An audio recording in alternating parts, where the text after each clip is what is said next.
Hi! Hope everyone's having a wonderful Passover or Easter break, whatever you're celebrating. Anyway, today I wanted to talk about this book. It's called Ethics of Our Fathers, and it's actually something that many of us read over Passover break leading into 7 weeks, one chapter a week.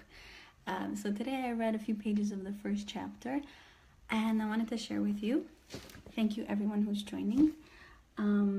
Okay, so one thing it says here is teach as many students as possible. That's one of the first lessons in this book.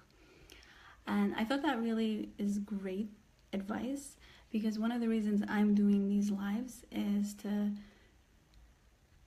impart the wisdom in my own head that that I found helpful, because when you teach someone, you reinforce it in your own head, right? So that's really why I'm sharing a lot of my own lessons that I found helpful, and I hope you guys find it helpful too. If you're struggling with something and you're trying to research or read about it, share it with someone. Talk to your friend about it. Maybe she also would be this reflection, right? Oh my gosh, I see a lot of myself. It's kind of creepy with the glasses. Okay, I'm gonna try to angle it.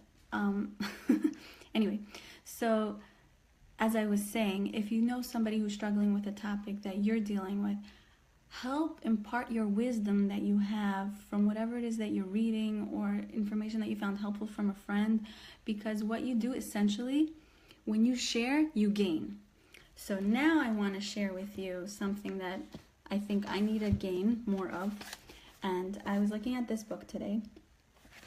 It's called Raising an Emotionally Intelligent Child. It's by John Gottman.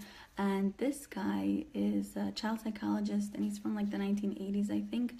One of the fundamental earlier psychologists who a lot of today's child psychologists refer to and find helpful. This book is about emotional intelligence and emotional coaching. That's the whole focus of this book. I read it a long time ago, but I actually happened to turn to a page just randomly on 156, and it says, don't allow your kids to get in the middle.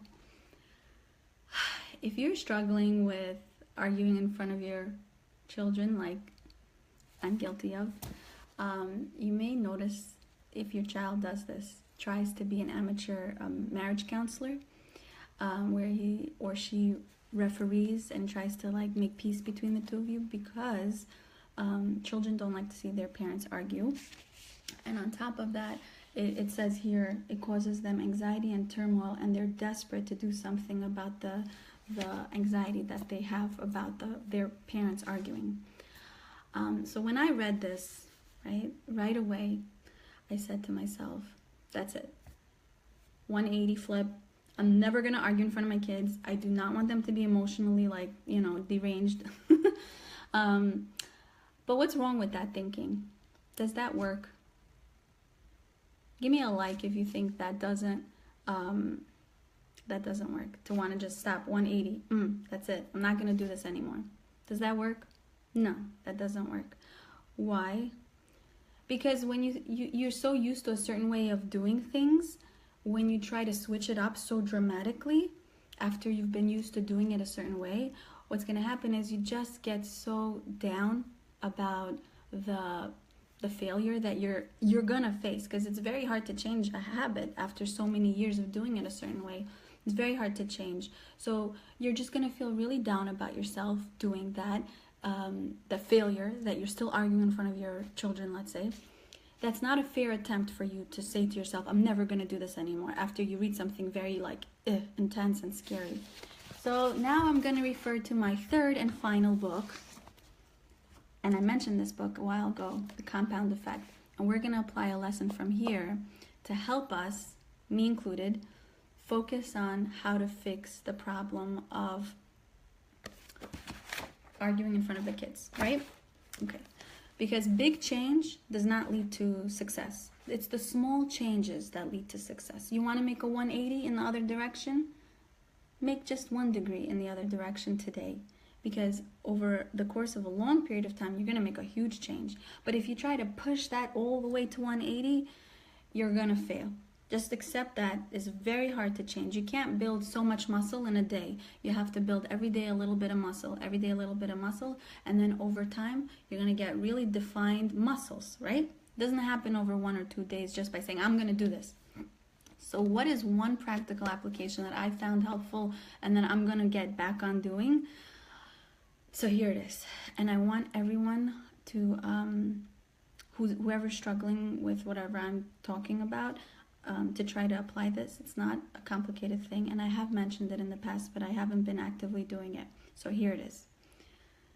Let's start journaling about our spouse with the good qualities that they have that day, something that you noticed that day.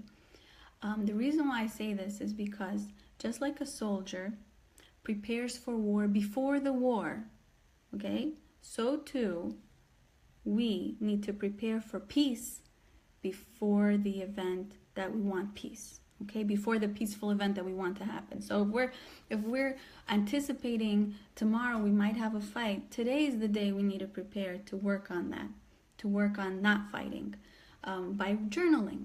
And when we journal, we are preparing our mind to notice different things that we haven't noticed before, because they're always there. He's not a bad person or she's not a bad person, but we might not notice those things right away. When we start journaling, today he took out the garbage. Hallelujah, okay? How many of us are dealing with that? Or today, he showered the kids or did something extra nice or sweet, whatever. That helps to remind us when we're fighting or when we're like ready to put our guns up, especially in front of the kids.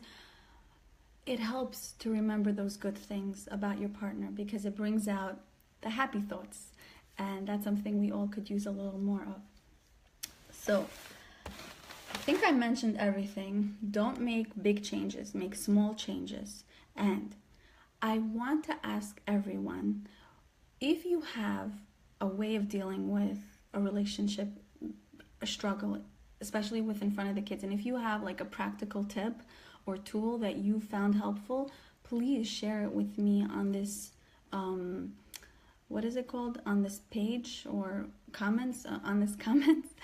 Share it with me so that whoever reads it, including myself, will find something helpful from it. And in the same way I'm sharing with people, you're sharing with me, so I will also gain and learn and grow.